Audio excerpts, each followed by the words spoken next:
Fortunate to have President Ali as our president.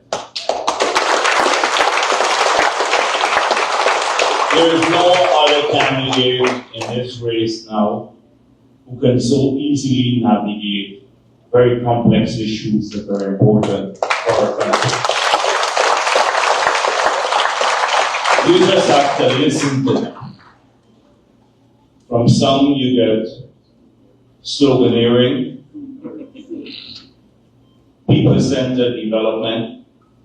That's all you hear from them, but without being able to elaborate details. And then a whole series of promises that are not sustainable and would lead us to economic ruin. And then from others, it's just shortly and soon. So I'm sitting here and I'm thinking back to 5 years ago when we had a similar exercise at the new driving restaurant just across the road. We were preparing our manifesto and we thought it important to include the voices of the people of this country. So we had originally planned the consultations for this hotel. And then APNU bullied the management of the hotel to cancel our event. And so we had to hold it at the new driving restaurant. But it wasn't the venue that mattered. It was the content and the participation. And I want to thank all of you for taking your time to be here today. And every word that you say, we will seriously consider your suggestions before we complete our manifesto. Now, you would have seen a document that we've circulated, and it's titled Commitments and then Additional Commitments. So over the past several years, we've been on the ground. We know what the people's issues are. And those commitments you see there are reflective of the concerns that we have encountered on the ground. And we've proposed the solutions. The solutions did not come just from the party.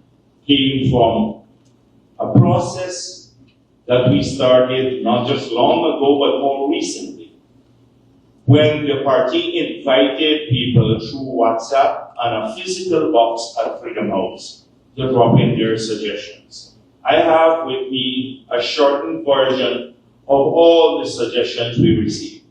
Over 2,000 persons took their time to make submissions. And we have over 5,000 submissions that we had to summarize that came from different individuals. Now, there was a lot of repetition, but we are grateful that they took their time and sent in those suggestions.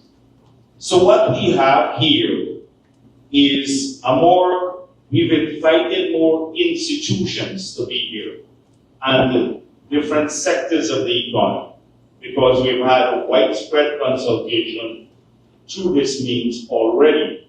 And some of the commitments you've seen on our flyer that will be taken to every home and that you have before you, those came out of that initial interactive process that we had.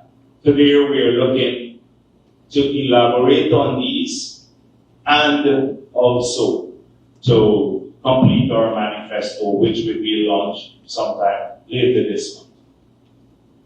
By the very nature, manifesto is a small document, so we will not be able to elaborate every plan that we have, because we've received submissions from the creative industries, from people living with disability, from those who are concerned about the carnage on our roads, a whole broad group of sectors and individuals and NGOs who have made excellent suggestions in a very detailed.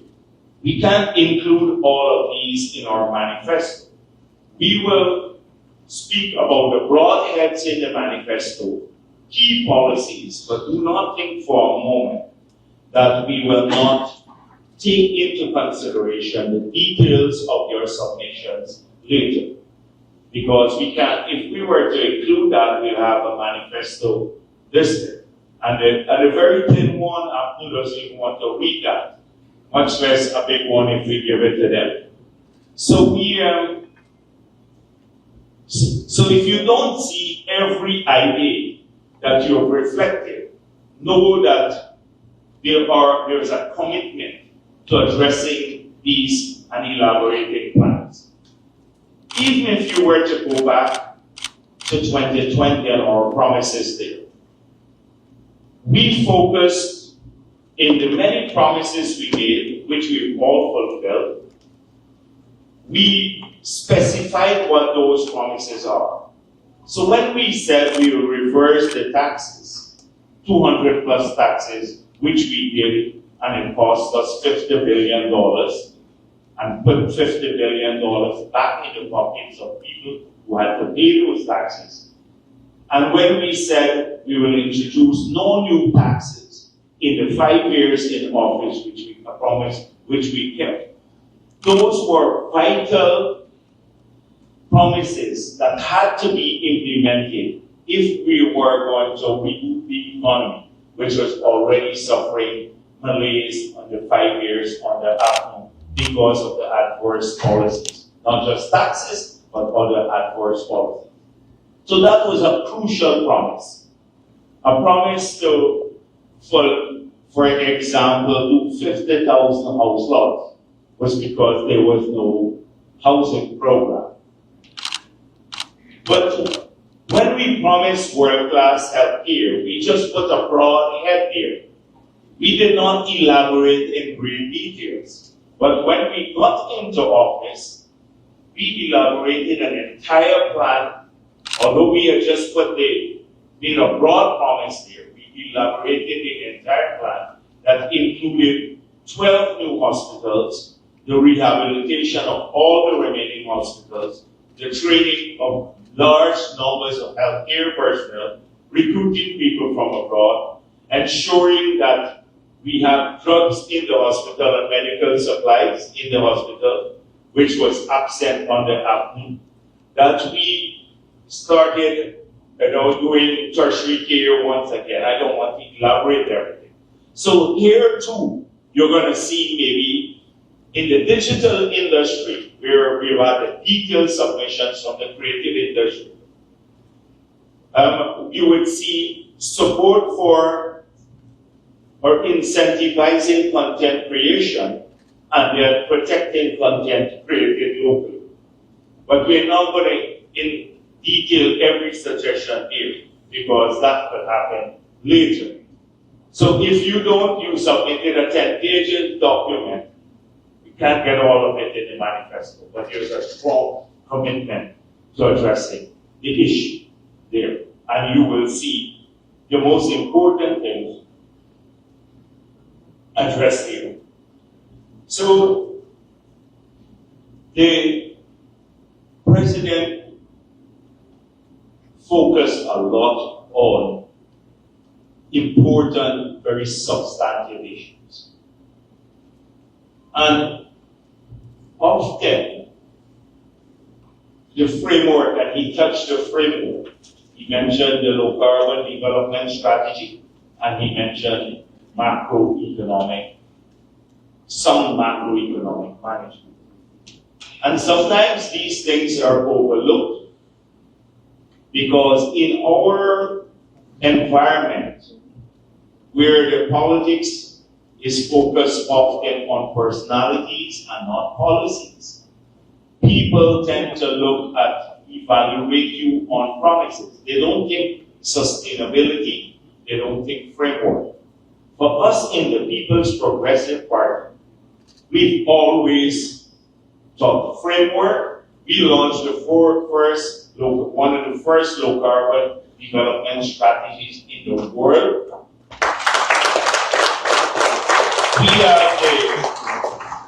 We had the NDS, nearly seven volumes of planning done in the 90s, thousands of pages that laid out almost in every sector of the economy what we wanted to achieve in the long run. And that is why when recently APNU tried to claim credit for the bypass road, we showed that we had the route map since 2003. We had a consultant, the bypass from Ogle to Eccles and the Mandela to Diamond and then to the airport. We had a high-span bridge across the Demerara River, the Berbice River, since in 1996, the year that we handed over the manifesto to Dr. Jagdeo. Not the manifesto, the MDS, the first draft of the MDS. We have consistently had a long vision of things. And that differentiates us from the other side. We don't have any vision, no plan, and that is why all you get are a series of unsustainable promises. So why did we need that long-term vision?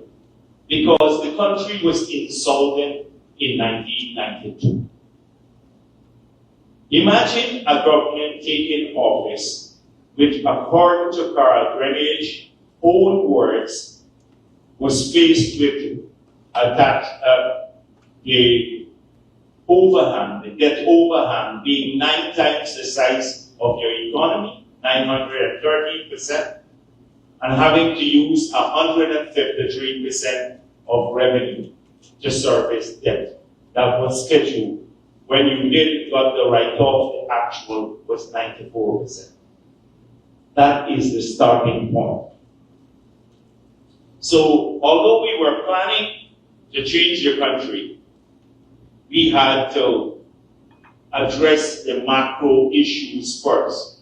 You could not have had a sustainable Guyana, or because we were ranked by McIntyre as being poorer than Haiti. Sir Alistair McIntyre has been poorer than Haiti in that period when he did the report on Guyana. So that was crucial to address it, because there's no strategy for the future without sustainable macroeconomics. And interest rates were 40%. Imagine mortgage rates, 43, the president just told. Imagine 43%. You have to take a loan to build a home. In 2 years, your principal would double, basically. You couldn't build with that. The inflation rate was triple digit. The fiscal deficit was 25% of GDP. The balance of payment deficit was like 47% of GDP. So every 2 years to finance the BOP, you have to double the country's debt with the rest of the world. In every 4 years, if you have a fiscal deficit of 25% of GDP, you have to double the government's debt. It was a basket case. The PPP, through its leadership, up to 2050, when we left before oil, although we just found oil when we lost the elections. At that time, the debt to GDP ratio came down from 913% to about 40% of GDP. One of the lowest figures in the world before oil. And we were spending at that time about 10% of revenue to service debt. Today, it's even lower. The last time we checked, it was about 16% of GDP, one of the lowest figures in the world again, in spite of the borrowing, and we're using just about 5% of revenue to service debt. Again, one of the lowest figures anywhere in the world. And it will only get lower in the future. So you can rest assured that we are not short-term people. We don't do things for expedience, and we would not be able to fulfill any of these promises without us having a sound macroeconomic environment.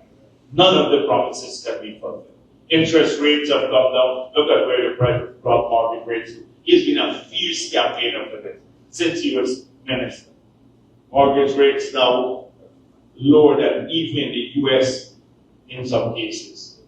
And the same thing with inflation rate, etc. Single digit inflation, even through COVID. So that's the one important thing that you can expect from us, a continuation of some macroeconomic management.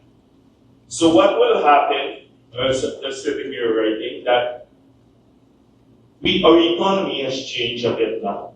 We have the oil and gas sector.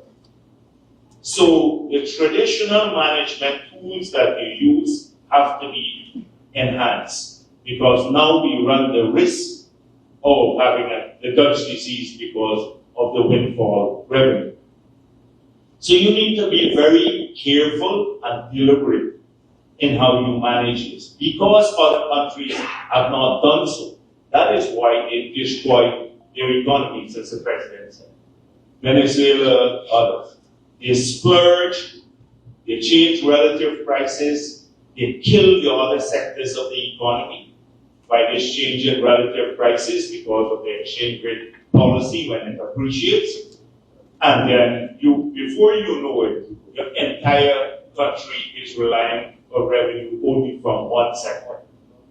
And then, when that happens, because with any resource industry, it's very volatile on the world market. So prices collapse there, the whole country, the economy collapses. The president has been aggressive in laying out the diversification plan, the focus on agriculture, the creative industries, the services sector, the connection with Brazil, all to create new growth poles that will create the wealth of the future. So we are already working on a post-oil and gas economy and a diversified economy, although we are just starting to produce oil and gas. Some countries have been producing oil and gas for 75 years, and they don't have a post-oil and gas strategy. We already started working on that because that's important to sustain any future prosperity.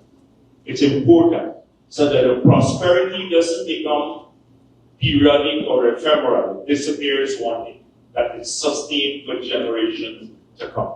And so you can expect that to happen in the next 5 years. Continued work on ensuring this. Our taxation policy now will evolve. You heard the president mention lower taxes to increase more disposable income to people. But there are several principles that have guided us in, again, addressing taxation. So one is more money in people's pocket. Two is that it has to be family friendly, and we've started orienting the taxation system to support families. That is why now we are introducing allowances, and that will only grow for people with families, children, etc.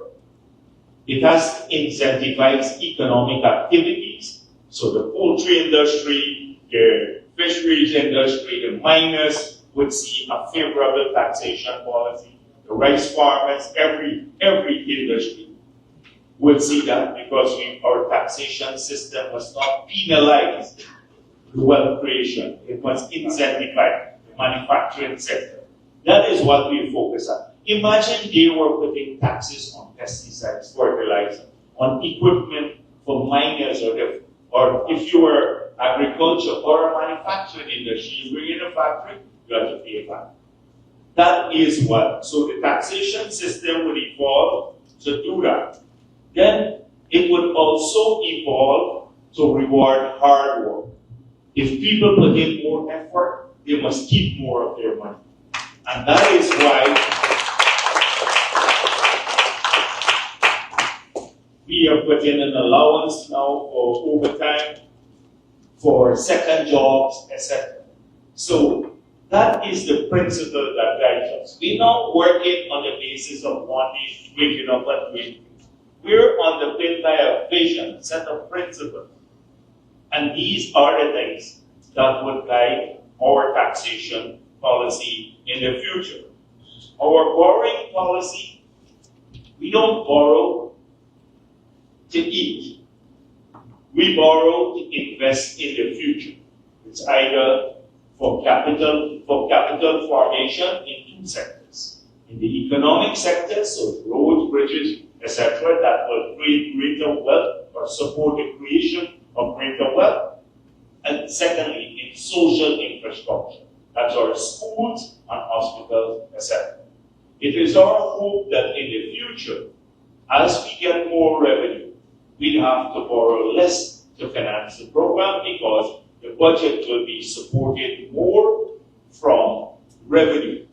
So like the entire East Bank Road here, the Heroes Highway, we're funding from the budget. There is no borrowing here. Or the road across in Region 3 from Crane to the bridge. That's budget. Money is spending here, revenue. So sometimes when you see the big increase in the budget, it's for a specific purpose. So our borrowing policy will be attenuated, but we have the capacity to borrow without burdening future generations. But it doesn't mean that because we have that capacity, we borrow to consume as happened here. They were declared uncreditworthy in 1989 it was. Because they were just borrowing to sustain the importation. Not because at that time there was no capital formation. They were not investing in the areas. So you will see that. In our fiscal policy will support more what I just said. And then that will create, as the President said, more space for the private sector. Because if we can fund more of our activities, we'll not be crowding out the private sector from the domestic banking system. When that happens, interest rates tend to come down because the state can finance its own activities and it will be less inflationary. So these are just some of the things. I'm not going to go through the exchange rate policy. You see it now. The exchange rate policy will support the key objectives of ensuring that we don't go down the route of the Dutch disease. But at the same time, we must have enough resources to support legitimate transactions for our people. And we have that capacity. We have to make sure that we have a better management of it and that we look at all that it's not being exploited. We have a liberal financial system. We have an open financial system. Most of the Caribbean countries have exchange controls.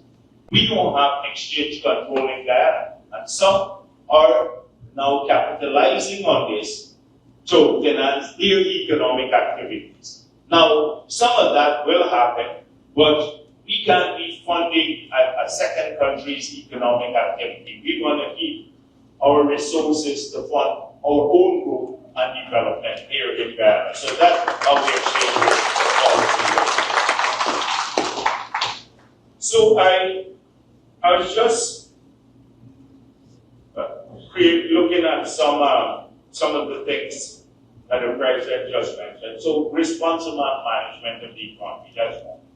The creative and sustainable management of natural resources, another big head. So the first big head is responsible management of our economy, ensuring a post-oil and gas economy with new growth goals to create the wealth of the future, that we invest in that, sustain prosperity. Second big head is creative and sustainable management of natural resources. We have abundant natural resources.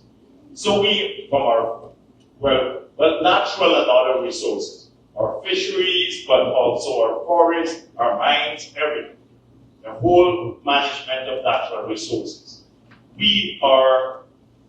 When the LCDS was launched, we did it. We set out a framework. But why I said creative? Because we're one of the few countries that have been able to monetize the safeguarding of our national patrimony, because we linked it to a global objective. And therefore, we're using those resources now to transform our country. The $750 million we earned from the sale of 30% of our forest carbon, 20% has gone to the Amerindian communities already, transforming the lives of people in those communities, 240-something communities. But the rest of the money is being spent right here safeguarding us against climate change, because we are now funding adaptation measures along the coast. Pipeline canals, several in Berbice, etc., hookers, pumping capacity. So you, your families, your businesses don't have, when what is already inevitable, that you don't lose the entire rice crop or the sugar industry, or your homes get flooded out because of the variable and intense weather patterns that we now experience. So that's why I said creative. We're the only party that has been able to do that. Set out a framework and then use creativity to fund a lot of what other countries are looking for funding for and can't find, because they are fiscally stressed budgets. We've been able, without recourse to the Treasury, to be able to finance and safeguard our country in that regard. So that's the second big head. The third big head is massive investment in human capital, and I don't need to elaborate on that. The education, the health, in our people generally. The third big head, the President mentioned it, is keeping our communities clean and safe. Garbage and security cameras and proper policing, from keeping them safe.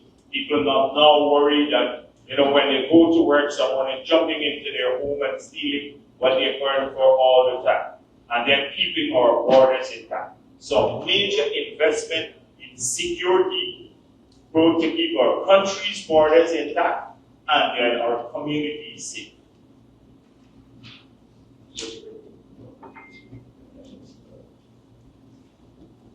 So I was just scribbling here. The next one, big head, is ensuring equity in the distribution of resources. So that's why we're looking at the inclusion, people living with disability, the indigenous communities that are away from the coast, the rural-urban divide, moving resources to rural areas that and services that they can't experience now because they live far from the city, connecting people in that regard, with roads and services. So a big area is that, and then the President already mentioned supporting the religious community, which it's also using them to advance a lot of the reduction in disparity in the distribution of wealth. But the state will always use the principle of equitable distribution. Doesn't mean equal, equitable distribution of wealth. So look at it. The next big area is accountability at every level. The President mentioned the judiciary and the branches in the government and efficient government. So accountability and efficiency. We have to introspect how we deliver services to people. The judiciary has to be much more accountable. The President has done something never done before. Look at the complement of judges. He's increased that significantly. Now, if you look at the resources going to the judiciary, the salaries there, they're competitive like with anywhere else. And we now need to see the fair and fast adjudication of cases. And the excuses should disappear. Police accountability. Too often, we take the heat for unaccountable police inaction. But I don't want to disparage policemen, but they've made a they've done a great job in keeping our country safe. And sometimes the occasional bad things that happen cloud everything, the successes they have made. But clearly, accountability and a focus on efficiency in government delivery. President mentioned again pensions. Rather than every pensioner having to come, you get the pension paid into your account. The cash grant in the future get paid somewhere else. Then the next big help is the creation of opportunities for all Ghanaians at every level, rich and poor. And then supporting them through the development bank, through education, through other means, good policies, to take advantage of the wealth creation. We want every Ghanaian to get wealthy. Whether you have nothing now or you're a big businessman, we want everybody to grow. And then, of course, the long-term planning for the oil and gas sector. I don't want to go on too long because we've done a thing here. It's just a framework. I want every one of you to understand what you see in that flyer can be read in isolation from the framework that guides us. We didn't map out the entire framework in the flyer, but I think we may need to do that in the final product when the manifesto comes up. So this is your reading this, the flyer, in conjunction with what I just said. I want to thank all of you again for being here. We really appreciate your presence. Thank you. Thank you, General Secretary.